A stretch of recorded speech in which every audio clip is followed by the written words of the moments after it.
Allison Breininger became a caregiver for her husband Sean during his battle with a rare genetic disease. Through her experiences and the founding of the Negative Space, she has become a voice for those who often go unheard, providing a platform to discuss, support, and empower caregivers. Today, we talk about the unique challenges that spousal caregivers face, the importance of community support, how society can better acknowledge and assist in these vital yet often invisible pillars of strength. We talk through some hard-hitting questions. How does one navigate the emotional landscape of caring for a spouse? What misconceptions about self-care and support do caregivers encounter? And how can friends and family offer meaningful help? Allison shares her insights, shedding light on the reality of caregiving, offering advice, discussing how her organization, The Negative Space, is paving the way for a future where caregivers receive the recognition and support they deserve. Join us as Allison shares about the strength and love and the heart of caregiving. Here is my interview with Allison. Hi, Allison. We were saying it's been a long time coming, so It has. I'm so oh, happy to be here today. I'm so happy to have you. We had a conversation a little bit ago, and I just loved that conversation with you. And I'm really looking forward to my listeners learning from you and just hearing your story and finding connection and that they're not alone in all of this. So Yeah, thanks for having me. yeah. So how has your journey on becoming a caregiver for your husband, Mhm. how has that shaped you? Tell us a little bit more about what led you to then create the negative space. Yeah, that's a huge question. So I'll say I will take it in parts. But just a little bit of background is that I've been a caregiver for my husband, Sean, who is 45, since 2011. And at that point, he was diagnosed with a rare genetic disease called Fanconi anemia, and that causes bone marrow failure and cancer at a rate of around 700 times that of the rest of us. And so since 2011, he's had a bone marrow transplant and then cancer of the tongue, the throat twice, the bladder, about 150 skin cancers, and then most recently esophageal cancer. Wow. Yes. And so I was in my 30s thrust into this role of being a caregiver. I had no medical background. We did not expect this, of course. We had just adopted a toddler from Haiti, Mm. and our life just took a turn. And so I am very much in the trenches and have been for 13 years. And what I started to see early on was that there were so many resources for him, as there should be, right? Right. There's, social workers and programs and things like that. And that I was living through this hard thing as well. I have attended and been by his side for, I would say, 98% of the surgeries and the radiation treatments and the chemo and the appointments, all of it. And so it has impacted every aspect of my life and of my being. And there are very few resources for me. And Yeah. even more so than resources, there wasn't even an acknowledgement of it. Nobody was talking about it. Nobody was saying, oh, wow, this must be hard for you. And it really struck me when I went to a support group for spousal caregivers of people with this rare disease. So this is a very niche, small, little tiny group of people. Yeah. And I thought, these are my people. And the social worker said, how's everybody doing? And everyone there said, well, I am just so blessed and grateful to be my person's caregiver. And ended it at that. And I thought I was like in the wrong room. I thought these are supposed to be my people. Like, what is happening? And so I started to notice that, first of all, people weren't talking about caregivers. And secondly, when caregivers did speak about their role, that they very often sort of sugarcoated it. Mm. They bright-sided themselves, I like to say. And I dug into, like, why is that? Like, why aren't we talking about it, and why are we doing this when we do? And I noticed that I thought caregivers often feel like they can't talk about how it's hard because they're not the one who is sick. They feel guilty because they're like, well, I didn't just go through 35 days of radiation. Although in many ways we did, right? Even Right. though physically our bodies were not in that machine, we did just go through 35 days of radiation. But caregivers feel like, I can't talk about it. And then when they do, often supporters in our lives bright side us. So Mm. I've often seen caregivers who have put themselves out there and said, this is really hard. I'm really tired. I'm exhausted. And that makes the listener feel uncomfortable. Totally. And so the listener then says, oh, well, at least, well, you're not the one who's sick. Well, at least, and that just shuts that caregiver right down, Yeah. which leads them to just say the shiny sentences that make other people feel comfortable. Right. So I was seeing all of this and thought, oh my goodness, there are so many. I mean, at this moment, there's 53 million of us caregivers in the US. We know the numbers, number is probably actually lower than is true. So many of us out here, and we're not talking about it. And we're not getting the help and recognition we need. So I started writing about it. I started a blog back in the day when people read blogs about it. And people just came to me and said, like, I didn't know we were allowed to talk about this. And you have my words. And just it really, I could see that it was really resonating with folks. And so since then, the blog has turned into a nonprofit. My husband, Sean, had nonprofit experience before his diagnosis, and I had education and content development experience. And so together we've created this nonprofit called The Negative Space. That's from the artistic concept, which is everything that's kind of in the background of a picture, the things that are really important to the picture, but that are often overlooked and undervalued. And if it went away, the whole picture would change. And I think that is so true about caregivers. And so we've started this nonprofit, and I'm happy to tell you more about that. But I will take a pause because I just gave you a Yeah. lot of information. Oh my gosh, it's so good. And you really do give people a space Yeah. and words when we can't always articulate that ourselves, Yeah. And I think talking about the real stuff, giving permission for those emotions Yes. that we're really feeling, Yeah. so vital. It's so Yeah. vital. And we're going to get into, words people say Yes. and all of it. But the name, the negative space, I did not really know the definition of that until you and I had talked and I had looked into a little bit further, but it Yeah. perfectly does reflect how, as caregivers, the world that we're in and how we have to navigate that in ways and being able to highlight that, yeah, if we took that away, Yes. it would completely change our view Yes. and our lens Yes. Yes. The whole completely. picture would, like, if I disappeared Yeah. today, obviously my husband's life would change, but his whole life as a person living with an illness would change. Like if I suddenly was not here doing all of the things that I do, it would change. And so I'm a huge vital part of the picture, but nobody recognizes it or sees it or acknowledges it or supports it. And that's a problem. It is. It is. Yes. And you're in a lot of different healthcare systems too, or even Yeah. not maybe systems, but environments, right? Yeah. Because you had to walk with your husband Yes. through all these various things. Are they doing any better job of addressing that? Are you seeing more Yeah. conversation around it? Good question. I feel like, and it's hard to know because I'm so in this right now, if I'm just seeing it more, but I do think that there is more recognition lately on caregivers in general. But I think that then what happens is then that focuses on people who are maybe in their 50s, 60s, who have parents who are aging. Right. Because there's all this talk about the baby boom happening, that age of that generation is aging, obviously. And so how more people are going to be taking care of their parents. So I think that the recognition that's starting to happen about caregivers is in that realm. Yeah. So I'm glad that the word is out. And I think that even within that, there's more negative space, right? So I think that spousal caregivers like me, middle-aged people like me are often overlooked. People caring for children with special needs are Mhm. often overlooked. And I think that even in so many of those, like I get really excited. I see an article about caregiving and I think, yes, it's in the news. And I read it, and even often the articles are bright siding. Right. They say, oh, this was so hard. But I promise you, almost every article ends with, but they found a sense of purpose. Mhm. And so it's like, what, wait, just can we just say it's a hard period?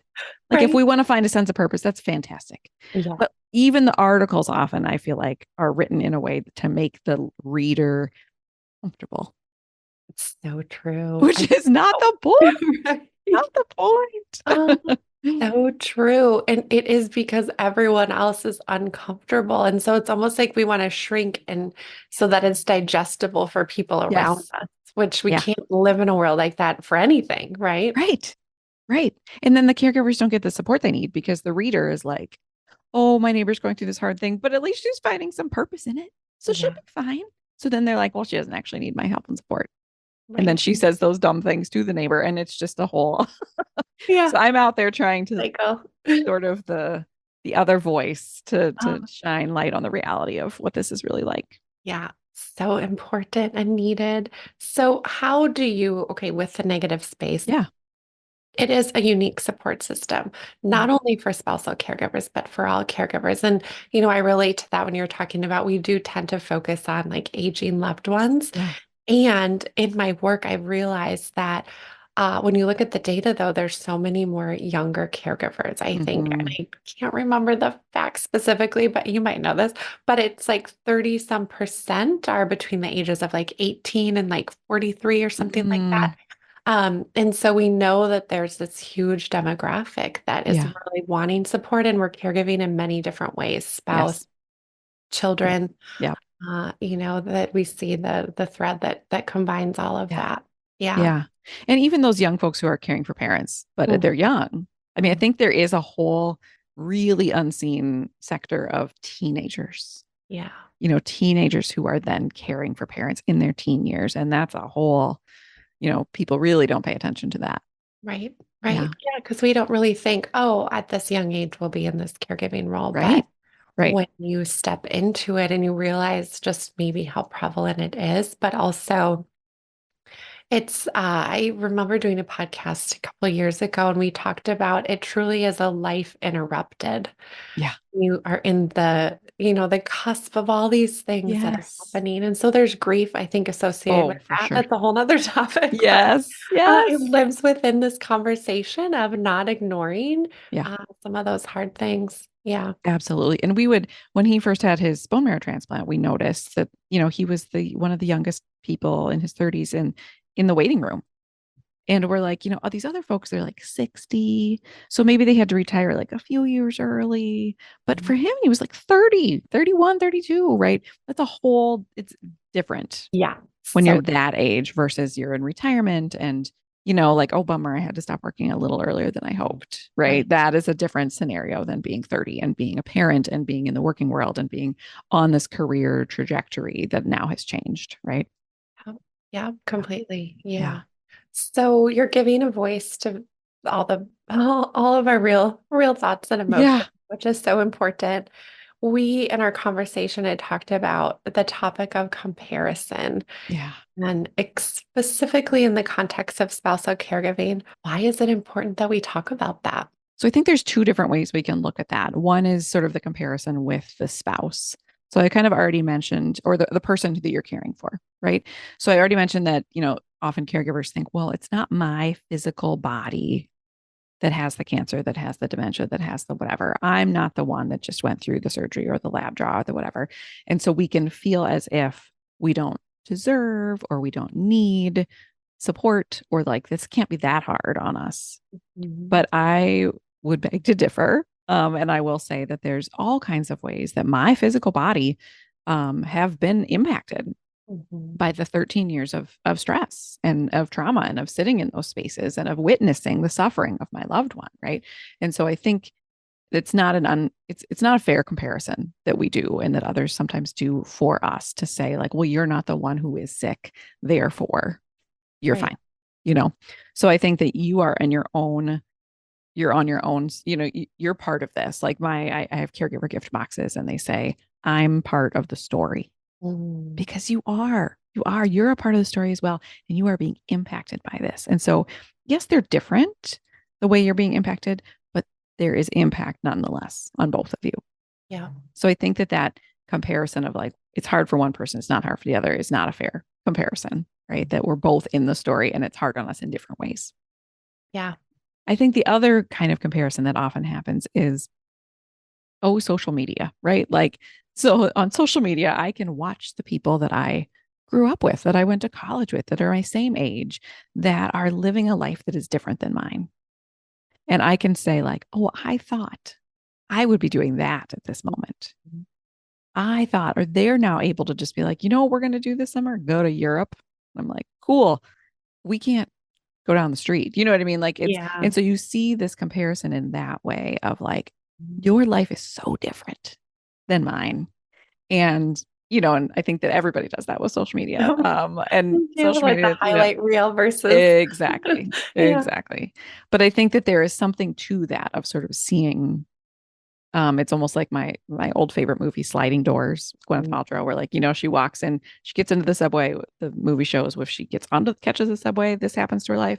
If she doesn't catch the subway, this happens to her life. It's like two different paths. And so sometimes that can happen with us is that we can see, whoa, I thought my life was going in this direction. Or if this caregiving thing hadn't happened to our family, perhaps we would be XYZ Mm. instead of this. And that can feel hard, really hard and painful. And the grief that's around that. Right. And I think that there are certainly, I'm not trying to bright side myself here, but there are certainly, I think that there are things that I think my family is, the three of us are closer than we would have been. I think that we live, this sounds silly, strange in a way, but we have a calmer life in a lot of ways. I mean, there's a lot of emergencies, but Yeah. also I think that we're together and we're more present with each other and we like are more grateful and like we notice every moment. There are things like that that I think we wouldn't have if we had just continued on this sort of fast track that we were on before. So I mean, there can be good parts about comparison, but also it can be really painful to see what other people's lives look like and how they are so different from Oh ours. my gosh. Yeah. And then too, it's like people don't fully then understand what we're going through, and that can Sure. feel too, it's just so different. Yeah. And so you're probably more intentional about how you do spend the time that you Absolutely. have and what you do Yeah. is something we all need to be better about. Yeah. You talked about like the trauma and stress, which I feel does need to be shared. We don't Yeah. always maybe look at what trauma and going through these different health crises can play a Yeah. role, us being caregivers, right? Just Yes. experiencing those different environments and the data with health, right? Like how caregiving affects the health of the caregiver. Mm-hmm. Mm-hmm. And it is so impacts our ability to have a healthy life at times, right? If we're not like Yeah. super clear on how do we then support our health in the ways, because we know Yes. that mental health, physical, Mm-hmm. all of the stress. Yep. Yeah. Yeah. I so appreciate that you said something like it can hinder our ability to have a healthy life. And where I thought you were going and where often people go is, well, Allison, if you're sick, then you can't take care of Sean, Mm, which it's that whole pour from the empty cup, oxygen yeah. mask, all that stuff that makes me feel a little zany because those are implying that I need to be well just so that I can be a caregiver. Right. Not I need to be well because I'm a A human human. who needs to be well, right? And so I just appreciate so much, Nicole, that you said it can get in the way of our own health and our us living a healthy life because that's true. It absolutely can. And that's important too, that we just live a healthy life, period. Not live a healthy life so that we can take care of others. Exactly. Yeah. Exactly. Yeah. Thank you for sharing more about that. There are unique challenges that we have specifically in the lens of spousal caregiving. What are some of those things that people face when they're in that role that others just might not be aware of? Like, what do you Yeah. wish someone would just know about that dynamic Yeah. shows up for you? Sure.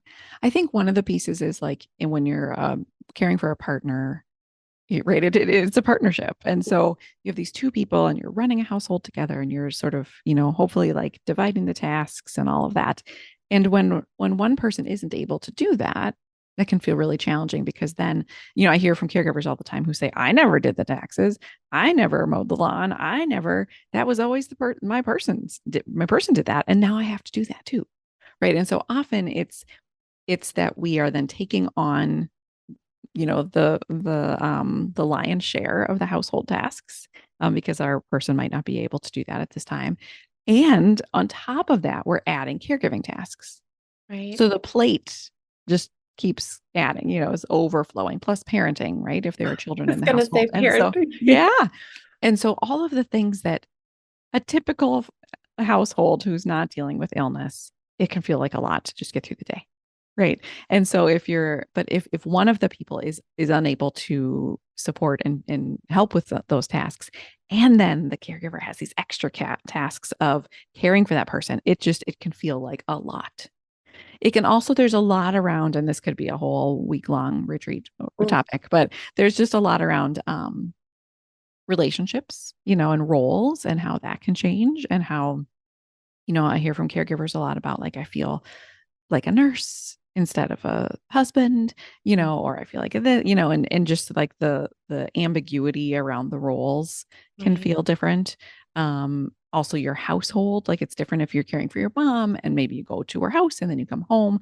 But sometimes if it's your spouse, then your whole house can start to feel more medical. Mm. And so it sort of permeates into every part of your life. It does. I can really, really see that. How can we better support spousal caregivers? Like if you, what's your hope with that in terms of the work you're doing is doing that Yeah. for sure. Yeah. Yeah. Yeah. Oh, such a good question. And I love when people really want to know how to better help. I mean, I think that a couple of things. One is, let's say you're a friend of the couple. Can you come in and say, like, I'm happy to hang out with your person so that you can go, do something, right? Or I'm happy, like, we have a lot of friends who have been with us for decades and are amazing. And so they'll come to us, right? They understand that us going out to an event is a lot. So they'll come to us, but then they're there for both of us. And so to think about how can you support both partners of the spousal relationship. Can you say like, hey, I'll come over and watch basketball with your person and you can stay and hang out with us. You can take a nap, you can take a shower, you can take a walk, you can leave, like whatever, but I will come and hang out with them. Um, or the other way around. Can somebody say, like, hey, Allison, do you want to go do something? Like, my spouse will stay here and they can watch basketball and you and I can go have coffee or something like that to see both sides of it. I think also back to the task piece that I talked about is I like to say that delegation is a form of self care. Mm. And yeah, just going to sit with that for a second, I'm for a gonna say second. it with, I Yeah. got goosebumps, Yeah. honestly. Wow. I'm Yeah. not forgetting that. Yeah. We all need a tattoo of that. Right. Mhm. So delegation is a form of self care. So if I have someone who says, hey, how can I help? Um, by giving them a task, I'm freeing up brain space, time, energy, potentially money, right? And so, again, if you're saying, how could people help spousal caregivers? If you say, hey, it's fall in Minnesota, can I come rake your leaves? Why, yes, you can.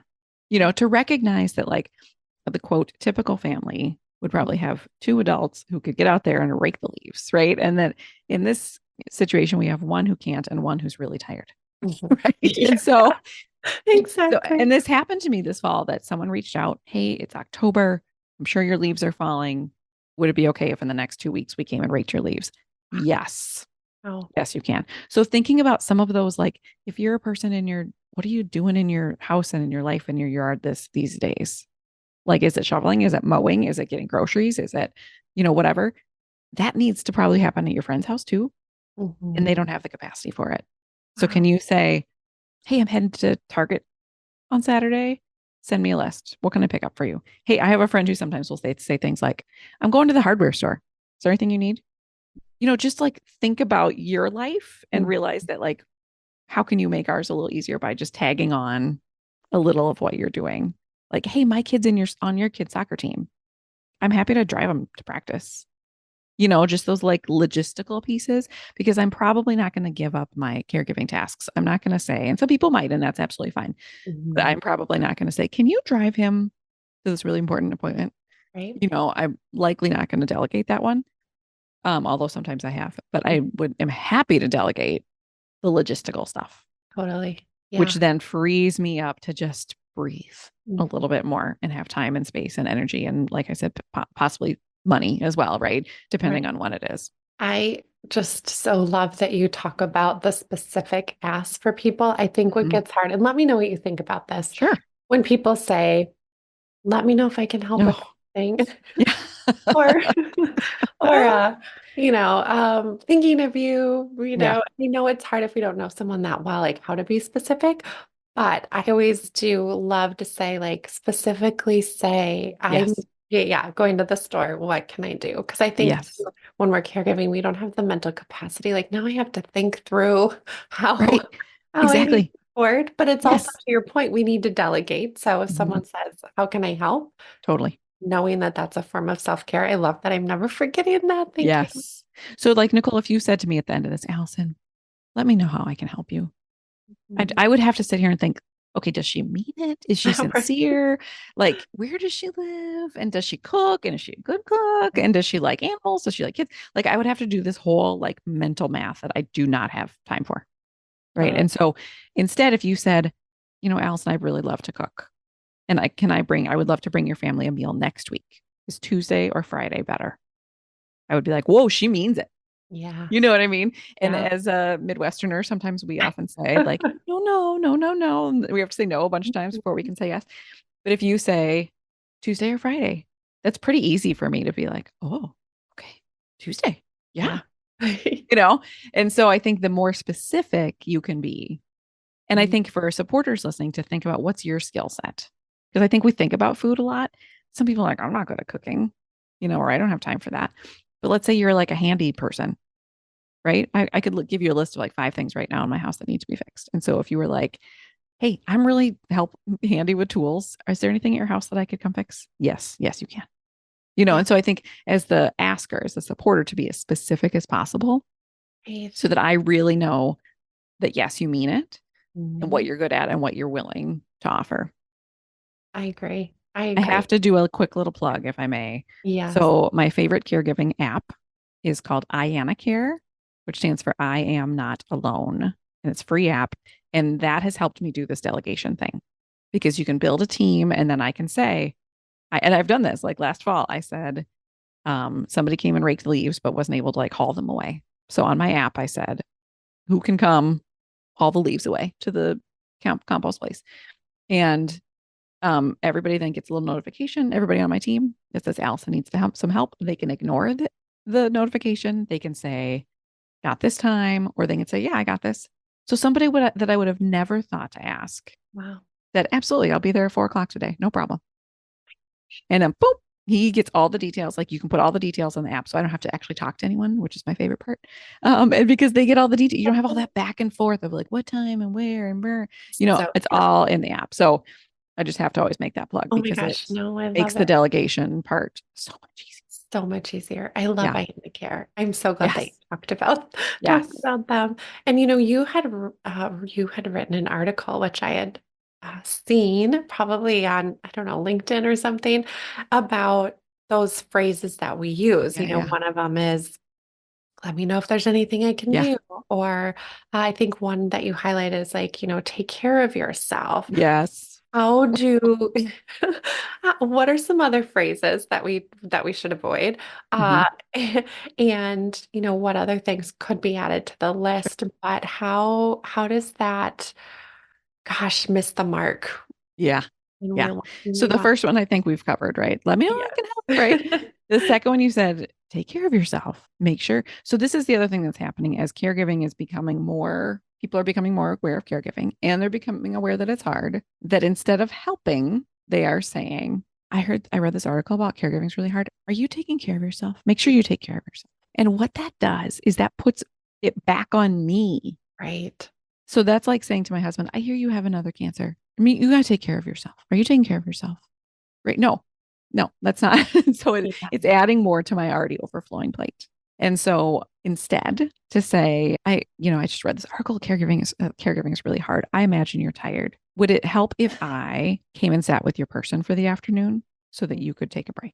Would it help if I dropped off dinner? I would love to, like to give some of these things that will allow the person to have that time and energy back into their day. Because even sometimes, like if you sent me a spa card right now, I mean, I wouldn't complain. But do you know how the hoops I would have to jump through to I make that do. happen? Yes. Oh. Right. And people don't think about that, Mhm. that there's a lot of hoops. And, and I'm at this moment able to like leave my husband at home by himself. Like, but a lot of caregivers can't. They would have to get a paid caregiver in their house to be able to leave to go to the spa. Right. And so I think that to think through what can you take off the caregiver's plate so Mhm. that they are able to have a little extra time, but don't put more things on them by saying, take care of yourself. Right. Yeah. Right. Oh my gosh, so true. So true. I know some of the other phrases I was looking at, it's like, you must be so strong to be Oh, able to handle this, or I don't know how you do it. right. All of those things that I think are Yeah. well intended and phrases that we've just adopted as Yep. here's how we respond. But the Yep. reality is that they don't serve us. No, no, they really don't. And I think to say, or even stay strong is one that makes me feel a Mhm. little zany. Like, stay strong, be strong. Like, what? Really? Really? So I think anything that's kind of like a directive, like Mm, we should avoid. mm, Take care of yourself, be strong. Like, do not add things to my list, my right, friends. right, So I right. think anything that comes at it from empathy to say, oh, you have had to be strong for a long time. I would guess you're tired, period. Yeah, yeah. And I think to really pay attention to like what if how much of this is like in us as the listener? Like, am I feeling uncomfortable? And Mm, so I feel like I have to end it with like a little cheery tone. Um, but so the other thing is to never start a sentence with at least. I Because as like soon as you start with at least, you're bright siding, you're diminishing, you're saying, well, at least, like nope. Mm-mm. Nope, Nope. we're not Nope. going there. Nope. Yeah. You Good. said earlier the thing about thinking of you, and I Mhm, think that there's a way that that can be done. I mhm. think certainly like the hashtag thoughts and prayers can feel really empty. However, caregiving is isolating and lonely, and it can feel like nobody's thinking of us. So I love and appreciate a good text that says something like, hey, I know that you've got a big appointment today, and I just wanted to know that I'm thinking of you. And then Yeah. the magical phrase, no need to respond. Right. Oh, I like that. Because again, we don't want to put something on their list. And so if you just send a text, Mhm. culture says you're supposed to send a text back, right?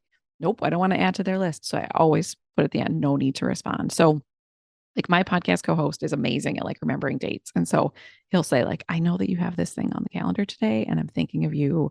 And I blah, blah, blah, blah. But Yeah. even I think on the off days for people to say, hey, I just wanted you to know that you were on my mind Yeah. today and you've been through a lot and I love you. Mm. No need to respond. Like that's huge. So I Yeah. don't want to dismiss the whole like thinking of you. I think there's a way to do it in which it can feel really sincere Yeah. and helpful. And it's free and it's easy and it's fast and it's, like those little texts can go a long way, in my opinion. I agree. I Yeah. agree.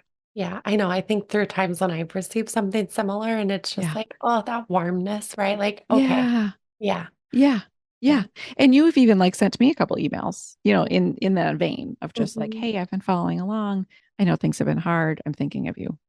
Right. And so just to be like, wow, she took 40, she's thinking of, wow, Yeah. like that Oh, it just feels important right. to Right. caregivers when we're just here and we're in our houses and we're like, nobody's even understands or knows. And so that can really go a long way. So true. So Yeah. true. Thank you. Yeah. So we've talked through a little bit about how, right, people in our lives, how the communication is so important and how they show up for us. How can we as caregivers communicate our needs to other Mm. people without feeling like we're imposing? And I'm just going to add a side note to that. Or is it practice that even if we feel that way, it's okay? And we need to be Mm, okay with mhm. that. I don't know. Just came to Yeah. me as I was talking through that. Yeah, for sure. This is hard. This is really hard. Because often, I don't want to say often, sometimes it happens that the person that you're caring for is really private Mm, and doesn't want anyone to really know what's going on or how hard it is or what it looks like. Or maybe you, as the caregiver, are really private. Or maybe you have grown up in a culture that has said, like, we don't ask for help, we'll just do it, you know? yeah. And so I'm like the opposite of that, right? Part of what I do at the negative space is I really try to paint the picture for people. And so my husband is totally open with me, just like sharing all the things. And so I will share from like, here we're at the doctor's office, here we're in the ER, here this terrible thing just happened. And because of that, my community has a really good sense of what's going on in the moment, what's going on in the day, like how hard things might be. Therefore, they're really able to show up for us. Mhm. And so if you don't share, it's really hard because your friends and neighbors and relatives don't know. And so, it's this pull. If some people are like, I don't want to put all that out there into the world, or I don't want, or my person doesn't want me to, or, and so I think that's one piece is how do you share your needs, respecting the boundaries that you and your person have, but share them enough so that people understand. Because unfortunately, if we don't share much, or if we just say, guess what, this thing's happening, our communities are not very good at showing up for us. Mm-hmm. I coached someone all the way through like creating an Iana care team. And she was like, I don't know. I don't think I can do it. And I was like, you can do it. Your people want to do it. But then when she wrote about like, I'm getting my hip replaced, people were just like, thoughts and prayers, and didn't show up for her. Wow. Yeah. And so part of the work that I'm trying to do is educate both sides. Mm-hmm. Because if we only empower caregivers to ask for help and we don't educate supporters on how to show up, then we Mm. just have caregivers asking for help and getting burned Wow. and then shrinking back even further and being like, well, I'm never asking for help again. That didn't go well. Right. So it's a combination that has to happen Mm-hmm. in this work that I'm doing. And so I would say that, so for caregivers, it's how much, it's having a conversation with your loved one about how much are you comfortable with me sharing and in what circles. Like maybe it's okay to share with the neighbors, but not the people at your place of worship. Maybe you create an Iana care team and those people know about it, but nobody on social media does, right? How how can we share in what way so that we can get support, but that so that we also feel like our privacy is being respected, Yeah. right? So I think there's that piece. And I think then the other piece you're saying is like we as humans, and I want to generalize just a little bit and say that I think probably women feel more about this. I think that there's certain parts of the country and certain cultural groups, right, where we feel even more guilty about this, but we feel like, oh, I can't ask because I'm going to impose on them. Or I'm not in a space where I'm going to be able to reciprocate, right? That's a thing that people feel like I can't ask him to mow my lawn because I'm never going to be able to go mow his lawn. And to try to put yourself in the shoes of your friend. So if I heard right now that my neighbor was going through a really hard thing, I would want to help them. And I would want to know as specifically as possible, like this is a thing that they need so that I could fill that need. And so, and I wouldn't be like, oh, when are they going to come back and do that for me? I wouldn't Right. think that way. Right. But for some reason, when it's us, that's the way we think. And so I think, how can we put ourselves in the shoes? Think about like this story is happening to a different person. And how would that ask? And think about if someone's doing it, it's a gift. It is a gift, period. It is not like a give and a take and a whatever. It's like they are giving a gift. And probably if your friends and family know what's happening, they're sitting there heartbroken, like twisting their, like Mhm. wringing their hands, trying to figure out, like, oh, I wish I knew what to do to help. Which is why when you put out a specific ask and say, it would be really helpful to me if Mhm. somebody dragged these leaves away, they're like, yes, okay. I've been wanting to help. Here I go. I can do that. And so it often is a gift to the giver as well. And there are going to be times they're going to be burned, often by the people who are closest to you, right? Who you're like, wow, I can't believe none of them showed up. Wow, can't believe none of them, commented or whatever that is. Yeah. But sometimes it's kind of the random, the bigger, wider circle folks who just show up. And so that's kind of the benefit of like the more people you let in, the more opportunities there are for people to show love and support. Yeah, so good. Such great advice, all of it. And I like the looking at it, right? We don't give gifts expecting things in return. Right. Yeah, Right. Yeah. it Yeah. is that gift. It is. And with all the work that you're doing, I would love for you to tell us like more about that. So tell Yeah. us what the negative space is, all the ways that you are supporting caregivers. And I know you have a podcast, Yeah. you have a gift box. I want our listeners to know Yeah. they can connect with you. Yeah. Great. So our mission is really to change the way caregivers are seen and supported. And so we sort of have, and I've talked about this a little bit today, but like the two kind of branches. One is how can we directly support caregivers? And so I do one-on-one coaching. I do virtual support groups. I have a podcast called In Sickness.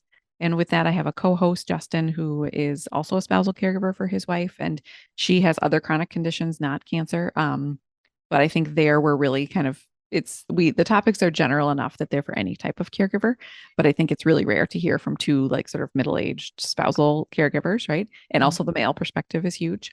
So our support groups are actually based on our podcast topic so that you can listen to the podcast and then come and hang out with other people who have listened. And also you kind of know what the topic's going to be going into it. So to be like, oh, that one feels triggering, or oh, I've been wanting to talk about that. So we have those virtual support groups. I do social media content. And so again, that's me sort of painting the picture of like what is life really like as a caregiver, but it's also trying to do educational things like, hey, it's National Caregivers Day. Here's how you can show up for a caregiver in your life. Um, we have these caregiver gift boxes that are like I said, the theme is I'm part of the story. And they all of the things that are involved in the boxes are have that theme and are things that I can see and know that caregivers are going to use and appreciate in their day. So that's both a way that you could gift it for yourself, or if you're a listener and you're a supporter and you're like, I just know someone who's a caregiver and I don't know what to do or say, you can send the box. I've said the words for you in the box, so you don't have to worry about getting that right. Um, so those are the direct support things, the things we do for caregivers. But like we've talked about today, I also know that caregivers are in the world and they're not just, be able to hang out with us the whole time. And so we're also really trying to change the conversation, start the conversation first, I suppose. And so, but in doing that, I do lots of advocacy work. And so I'm on lots of committees and trying to really be there as the squeaky wheel to say, caregivers are here. Caregivers can look like this, of this age and this type. We need more caregiver services. We need caregiver supports. We need caregiver conferences, so really just trying to be out there in the world. I do speaking engagements at conferences or to medical students or medical professionals, consulting with groups they're typically focused on the patient but who often don't realize that it's the caregiver who's really more of the customer because the caregiver is often the one on the website and going to the conference and accessing the materials. And so, really trying to support those organizations. And how do you expand what you're doing to really embrace and acknowledge the caregivers who are there as well? So, and we're just ever growing because the work is, I mean, we will never be done with this work. So, and it's also a really beautiful thing because this nonprofit is something that like my husband and I can do together. It brings in his previous work experience, my previous work experience, our lived experience. And so it's been a really beautiful collaboration for the two of us. Yeah. Oh, we need your voice. And I'm so, so Thank thankful you. that you are speaking out for all of the caregivers. And when we had chatted before, you had shared a little bit too about some of the events that you and your husband had done. Yeah. And that was so fun to hear about just like even how your community, right, stepped out Yeah. and provided spaces and Yeah. Yeah. opportunities to be able to support that too. So, Yes. yeah. Yes, absolutely. Because I mean, we are a nonprofit. And so fundraising is part of what we're doing. And so we had some house parties to kick things off and really sort of tried to rally our community and our thinking of sort of what does that look like, moving forward now that we've sort of done those and what are other events that we'll do in the future to just gather community to help people continue to learn more, but also to raise funds so that our goal is always to provide all of this at little to no cost for caregivers. And so to do that, we have to do the fundraising piece as well. Oh, and we want to step in and support. So where can we do that? Where can we Yeah. learn more? Where can people connect with Yeah, you? for sure. So the website is thenegativespace.life. And there you can donate, you can learn more, you can sign up to get alerts about the support groups. You can just see all of the things. You can also access the podcast there, or the podcast In Sickness is at insickness.care or anywhere you find your podcasts. And then I'm on Instagram, Facebook, and LinkedIn if you want to follow along on social media there. We will. We will. And I just Yeah. am so grateful that I have met you and now we're Yes, in me each other's world. too. So Yes, thank you. agreed. Thank you for your wisdom and sharing with us. And man, I had a couple big aha moments. So Yeah. Would you I mind know. sharing? I would love to hear Oh like my what were the things gosh, that the really struck you? delegation is Yes. self-care. That was, oh my gosh, so huge. Yeah. And then I think really even talking about, the resource of Ayana Care Yeah. and that trauma and Yeah. stress, really just how it affects us and being real, right? Being able Yeah. to talk about what is really going on and not displacing that and bright Yeah. siding. Yes. So yeah, Yeah. thank you. Yeah, thanks for sharing that. Yeah. And thanks for having me. I appreciate this. And I'm so glad that your space exists and my space exists and we can support each other in this important work. I agree. Me Yeah. too. Thank you Yeah. so much. Are you looking for more support and community? We sure are. That is why I'm so happy to highlight one of my favorite podcasts in the caregiving community, Confessions of a Reluctant Caregiver, hosted by my friends and sisters Natalie Elliott Handy and JJ Elliott Hill. They offer a unique blend of personal storytelling, expert advice, and candid conversations that shed light on the real life challenges and triumphs that caregivers face. Tune in to Confessions of a Reluctant Caregiver wherever you enjoy your podcasts, or explore more on their website at www.confessionsofareluctantcaregiver.com. Thank you for listening today. If you enjoyed our episode, please subscribe and give us 5 stars. In all honesty, we'd love to hear from you. Thank you so much for listening to our episode.